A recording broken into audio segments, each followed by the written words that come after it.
অবিলম্বে প্রতারক চোর তৃণমূল কাউন্সিলর মানস রায়কে শাস্তি দিতে হবে। এই গলি গলি মে চোর হ্যায়, এই গলি গলি মে চোর হ্যায়। দীর্ঘদিন পৌরসভা নির্বাচন না করে চোর তৃণমূল কাউন্সিলরদের চুরি করার সুযোগ করে দেওয়া হচ্ছে কেন? তৃণমূল তুমি জবাব দাও। আর্থিক প্রতারণার দায়ে গ্রেপ্তার দুর্গাপুর নগর নিগমের প্রাক্তন তৃণমূল কাউন্সিলর মানুষ রায়। গ্রেপ্তার করা হলো তার ছেলেকে। দুর্গাপুর মহকুমা আদালতে তোলার সময় বিজেপির কর্মী সমর্থকেরা ঘিরে ধরে বিক্ষোভ দেখায়, জুতো ছুঁড়ে মারার চেষ্টা করে।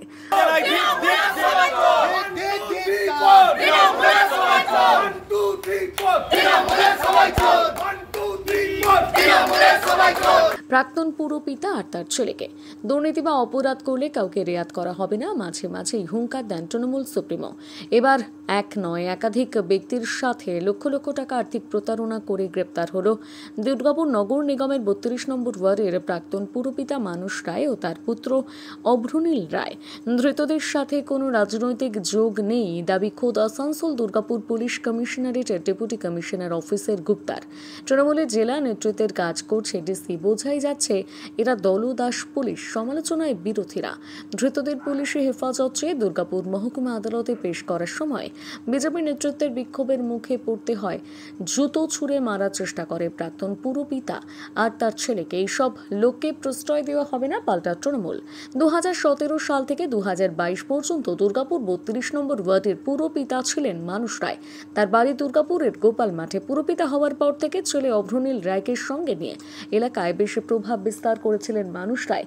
কারোর কাছ থেকে কম্পিউটার কিনে টাকা না দেওয়ার, কারোর কাছে গাড়ি কিনে টাকা না দেওয়ার, কারোর কাছে মোবাইল কিনে টাকা না দেওয়ার মতন অভিযোগ উঠেছিল। এই প্রতারণার সঙ্গে ছিল তার পুত্র অভ্রনীল রায়। আবার মাঝে মধ্যে এমনও শোনা যায় রাজ্যের মন্ত্রী সাংসদের নাম করেও লক্ষ লক্ষ টাকা হাতিয়েছিলেন।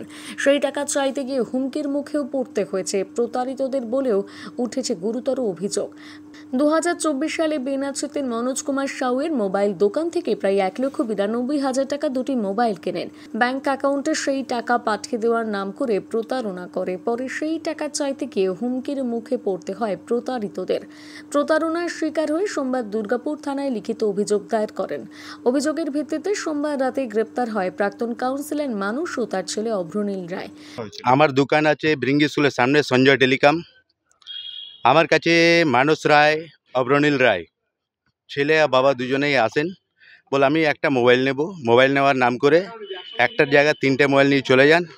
আর মানুষ রায় পুরনো কাউন্সিলর, ঠিক আছে, ওনাদেরকে কাউন্সিলর বলাটাই মুশকিল। দুর্গাপুরে কাউন্সিলর ছিলেন, কিন্তু কাউন্সিলর বলাই মুশকিল। ওনাদের মানে অচিত্যটা আমি বুঝতে পারিনি। একটা কাউন্সিলর হয়ে এরকম মানে নিম্নমানের কাজ করবেন। কি হয়েছে? উনি একটা 3টে মোবাইল নেওয়ার পর চেক দেন, চেকটা বাউন্স হয়।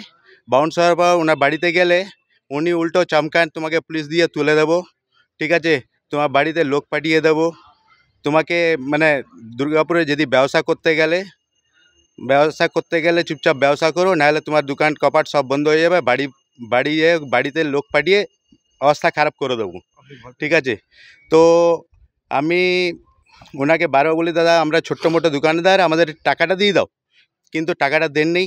পরপর 80,000 টাকা ডিউ ছিল, ঠিক আছে। তো ডিউ হওয়ার পর ওনাকে পয়সাটা যখনই বারবার চাই তো পয়সা দেবেন না। লাস্টে ছেড়েই দিলাম কি আমলে যাও ভোগ করো পয়সা, যখন মরবে তখন ওই পয়সাটা হয়তো ছেলেটা বাবাকে শ্রাদ্ধ করার জন্য টাকাটা লাগবে, ওই টাকাটা আমার টাকা দিয়ে শ্রাদ্ধ করবে বাবার। এই এসিপি কাছে গেছিলেন, কোনো কিছু সুরা হয়েছিল? এসিপি কাছে গিয়েছিলাম, পুরনো এসিপি কাছে গিয়েছিলাম। উনি সুরাহা করেছিলেন, কিছু টাকা পেয়েছিলাম। তারপর উনি এইখান থেকে পোস্টিং হয়ে যান, আর বড়োবাবু পোস্টিং হয়ে যান। নতুন বড়োবাবু এলেন, তার নতুন বড়োবাবুর কাছে আমি দিয়েছিলাম পেপারটা। তারপর উনি ডেকেছিলেন, কিন্তু আমি এখানে পেপার দেওয়ার পর ওনার কাছে খবর পৌঁছে যায়। আর পৌঁছে যাওয়ার পর ওনার ফোন করে আমাকে চমকান কি যদি বেশি বাড়াবাড়ি করলে ব্যবসা করা মুশকিল হয়ে উঠবে দুর্গাপুরে থাকতে। অভ্রনীল রায় কাউন্সিলরের ছেলে, ঠিক আছে। চমকানোর পর লাস্টে আমি ছেড়ে দিই। আমি যখনই থানায় আসি তখন ওদের কাছে খবর পৌঁছে যায়, কি করে জানি না, ঠিক আছে। লাস্টে আমি ছেড়ে দিই। তারপরেও আমি স্যারের কাছে যোগাযোগ করার জন্য 4 দিন আগে এসেছিলাম, কিন্তু স্যারের সঙ্গে দেখা হয়নি। আজকেও এসেছি, তো এখনও দেখা হয়নি। দেখা করার চেষ্টা করছি। হ্যাঁ, এসে আমি নিউজে শুনলাম, নিউজে দেখলাম কি অ্যারেস্ট হয়েছেন, তাই জন্য স্যারের সঙ্গে আমি ভাবলাম আমারটাও কিছু সুরাহা হয়ে যাবে। আর নাহলে আমরা টাকাটা পাই না পাই, উনি যেন এর শাস্তি হিসাবে ভিতরে থাকুন। আমাদের টিএমসি খারাপ নয়, আমাদের দিদি খারাপ নয়, দিদি কিছু নেতাদের জন্যে মানে পুকুরের মাছে একটা মাছের জন্য পুরো পুকুরটা বদনাম। আপনার কাছে যে মোবাইল নিয়েছিল কি বলে নিয়েছিল? মোবাইলটা নিয়েছিল গিফট করার জন্যে, মোবাইলটা গিফট করার জন্য নিয়েছিল, কিন্তু মোবাইলটা গিফটের জায়গা মোবাইলটা বিক্রি করে দেওয়া হয়, মোবাইলটা বিক্রি করে দেওয়া হয়, মোবাইলটা বিক্রি করে দেয় আপনার আইফোন স্টোরে, যে মোবাইলটা বিক্রি করে দেওয়া আইফোন স্টোর থেকে আমাকে ফোন করা হয়, মোবাইলটা তুমি দিয়েছো ওর বিলটা দাও। আমি বলে বিলটা কেন দেবো, মোবাইলটা চুরি মোবাইল। তো লাস্টে উনি বলেন চুরি করে কি করে হতে পারে, ইনি কাউন্সিলর। আমি বলে কাউন্সিলর হলে কি হবে, মোবাইলের বিল ওনার কাছে নেই, বিল বাদ দিয়ে আপনি মোবাইল নিচ্ছ, তার মানে ক্ষতি আপনার হতে পারে, তারও ওরা মোবাইলটা নিয়ে নেয়। আমি বিলটা দিই নি, বিলটা আমার কাছে থেকে গেল। কি মোবাইলটা গিফট দেওয়ার নামে কি আমাকে উপর মহলে কাউকে গিফট দিতে হবে? না, নাম বলে নেই, জানি না সেটা। উনি বলে কাউকে গিফট দেওয়ার আছে, তো গিফট দেওয়ার আছে, কাকে গিফট দেবেন সেটা আমি জানি না, ঠিক আছে? তো গিফট দেওয়ার কাকে আছে আমি জানি না। কিন্তু আপনি টাকা পাননি? টাকা পাইনি, আর ওনার চেক বাউন্স হচ্ছে, ঠিক আছে? উনি ওনার বাড়িতে গিয়ে আমি এটা বুঝতে পারলাম, ওনার বাড়িতে কয়েকটা লোক আসে যে কি টাকা, যে টাকাটা মানে উনি চাকরি দেওয়ার নাম করে 2-3 জনের থেকে চাকরি দেওয়ার নাম করে টাকাটা নিয়েছেন, আর টাকা নিয়েও চাকরি দেননি। ডিএসপিতে চাকরি দেওয়ার নামে 1.5 লাখের, কারোর সঙ্গে 1,15,000-এর, সেও টাকা তাগাদা করার জন্য যেত, আর ওনাকে ওনারা চমকাতেন। ওনার বাড়িতে গেলে সিসিটিভি ক্যামেরাতে ওনারা দেখে, আর উনি বাড়িতে থেকেও বলতেন বাড়িতে নাই। কী কারণে গ্রেপ্তার করা হলো Asansol Durgapur police commissionerate deputy commissioner Abhishek গুপ্তাকে, এই নিয়ে প্রশ্ন করা হলে তিনি বলেন ধৃতদের সাথে রাজনৈতিক কোনো সম্পর্ক নেই। অপরাধের অভিযোগে গ্রেপ্তার করা হয়েছে ডেপুটি কমিশনারের এই মন্তব্যকে একহাত নিয়েছে দুর্গাপুর পশ্চিমের বিজেপি বিধায়ক আর কংগ্রেসের জেলার সভাপতি। বিজেপি বিধায়ক বলেন তৃণমূলের তো ওপর থেকে নিচু পর্যন্ত দুর্নীতিতে ভরপুর, তৃণমূলের প্রাক্তন কাউন্সিলর ক্ষমতার জোরে টাকা লুট করেছে। আর Asansol Durgapur police commissionerate DC পূর্ব অভিষেক গুপ্তা বলছেন ওর সাথে রাজনৈতিক কোনো যোগ নেই। তৃণমূলের জেলার সভাপতি যে কথা বলেন সেই কথাই বলেছেন ডিসি। দুর্গাপুর কর্পোরেশনের অন্তর্গত 32 নম্বর ওয়ার্ডের তৃণমূলের প্রাক্তন কাউন্সিলর, দুর্গাপুরের নেতা মানস রায়, তার ছেলে সহ গ্রেপ্তার হয়েছেন দুর্নীতির দায়ে। দুর্ভাগ্যের বিষয়, দুর্গাপুর পুলিশের ডিসি ইস্ট অভিষেক গুপ্তা তিনি বলছেন, সাংবাদিকদেরকে বলছেন তিনি দলের সঙ্গে কোনো সম্পর্ক নেই, তৃণমূলের সঙ্গে কোনো সম্পর্ক নেই। এ সম্পূর্ণ আলাদা বিষয়। লজ্জা হয়। যে কথা বারবার আমরা বলেছি, তৃণমূল কংগ্রেসের যারা পুলিশ পরিচালিত পুলিশ তৃণমূলের ক্যাডারে কাজ করছেন, যারা ব্লক প্রেসিডেন্ট, ওসিরা ব্লক প্রেসিডেন্টের কাজ করছেন, সিপিরা, এসপিরা তারা জেলা সভাপতির কাজ করছেন। যে ভাষায় নরেন চক্রবর্তী কথা বলেন, আজকে দুর্গাপুর ডিসি অভিষেক গুপ্তা সেই কথাই বলেছেন। তৃণমূল কংগ্রেসকে বাঁচানোর চেষ্টা করেছেন, দুর্ভাগ্যজনক। বাংলা মানুষকে বলবো, দুর্গাপুরের মানুষকে বলবো, দেখুন পুলিশের ব্যবহার, পুলিশের কথাবার্তা শুনুন। তৃণমূল কংগ্রেসকে আড়াল করার চেষ্টা করছেন, তার কারণ পুলিশের দ্বারা যেভাবে কাটমানি তোলা হয়, যেভাবে তৃণমূলকে সহযোগিতা করা হয়, যেভাবে কয়লা বালির টাকা তোলা হয়, তৃণমূল বাঁচাবে এটাই স্বাভাবিক। উত্তম মুখার্জি অনেক বড় বড় কথাবার্তা বলেন, তিনি কোথায়? তিনি কি বলছেন? প্রদীপবাবু কি বলছেন? মেয়র কি বলছেন? এবং নয়ন চক্রবর্তী কি বলছেন? কোনো উত্তর নেই কেন?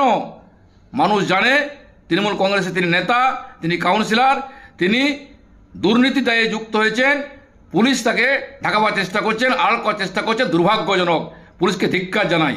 তৃণমূলকে বাঁচানোর চেষ্টা চলছে, সমালোচনায় সরব হয়ে জেলা কংগ্রেসের সভাপতি দেবেশ চক্রবর্তী বলেন ডিসি বলছেন ওনার রাজনৈতিক পদ নেই।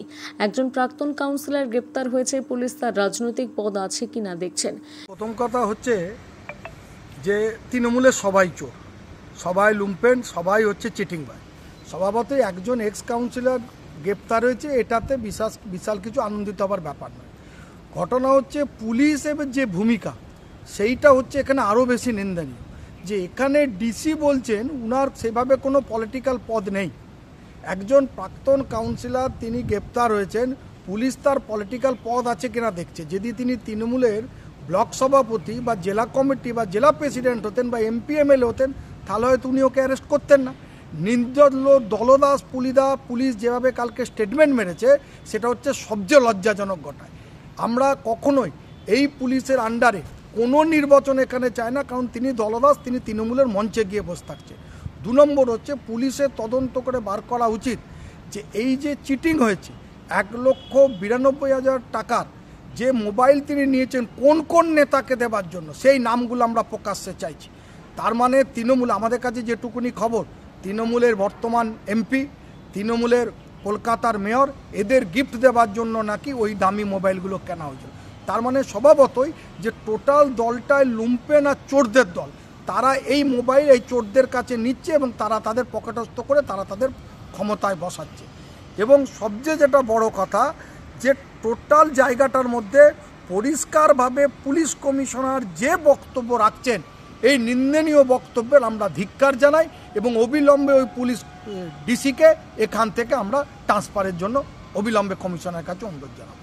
তৃণমূলের দলদাসী পুলিশের মন্তব্য অত্যন্ত নিন্দাজনক। দলের সব লোককে বরখাস্ত করা হবে না বলে সাফ জানিয়ে জেলা তৃণমূল সহসভাপতি উত্তম মুখোপাধ্যায় বলেন, রাজনীতিতে এইসব কাজ বরদাস্ত করা হবে না। প্রতারকরা নেতা মন্ত্রীদের নাম করে প্রতারণা করে। আমাদের কাছে উচ্চ নেতৃত্ব জানতে চাইলে আমরা বহিষ্কৃত করার জন্য বলবো। দেখুন, রাজনীতি করতে গেলে তার মধ্যে অনেক এরকম লোক ঢুকে পড়ে, তাকে আমরা চিহ্নিত করতে পারি না। যখন সে মানুষকে ঠকায়, মানুষকে যখন চিটিংবাজি করে তখন তাকে ধরা যায়। রাজনীতি কিন্তু এরকম কোনো রকম তৃণমূল কংগ্রেস প্রশ্রয় দেবে না, আমি নিশ্চিতভাবে বলতে পারি। কারণ আপনি জানেন আমাদের বাংলার মা মমতা বন্দ্যোপাধ্যায় যেভাবে দলটাকে চালাতে চাইছেন, যেভাবে তিনি নির্দেশ দিচ্ছেন, তার বাইরে চললেই কিন্তু সে ছিটকে যাবে। উনি বলেছিলেন যে সাংসদকে নাকি গিফট দেবেন বলে মোবাইলটা কিনেছিলেন আর মন্ত্রী ফিরহাদ হাকিমকে। শুনুন, চিটিংবাজ তো কারোর নামে করতে পারেন। আজকে ধরুন যাদের নাম করেছেন তাদের নাম করে হয়তো টাকা রোজগার করা যাবে, আবার দেখবেন সরকারটা পরিবর্তন হয়ে গেলে তার নাম করে সে টাকা রোজগার করবে। এর কোনো দিক হয় না। এর নিশ্চিতভাবে যেটা করা সেইগুলোই করে, দলের ক্ষতি করে দিয়ে যায়। মানস রায় কি তৃণমূলের সাথে যুক্ত? না, ও তো 5 বছর হয়ে গেছে কাউন্সিলর, তার সঙ্গে নেই। মানে এখনও তৃণমূল দলে আছেন উনি? দলে আছেন না আছেন, আমাদের সর্বভারতীয় তৃণমূল কংগ্রেসের দল, ধরুন জেলা প্রেসিডেন্ট থেকে শুরু করে রাজ্য সভাপতি থেকে শুরু করে সর্বভারতীয় সাধারণ সম্পাদক অভিষেক বন্দ্যোপাধ্যায়, আমাদের দলের চেয়ারপারসন মমতা বন্দ্যোপাধ্যায়, যেদিনকে সাসপেন্ড করবেন বা বহিষ্কৃত করবেন সেদিনকে হবে। আমাদের কাছে খবর নিলে আমরা বলবো একে বহিষ্কৃত করা উচিত। দুর্গাপুর থেকে নিজস্ব প্রতিনিধির রিপোর্ট, নিউজ i24।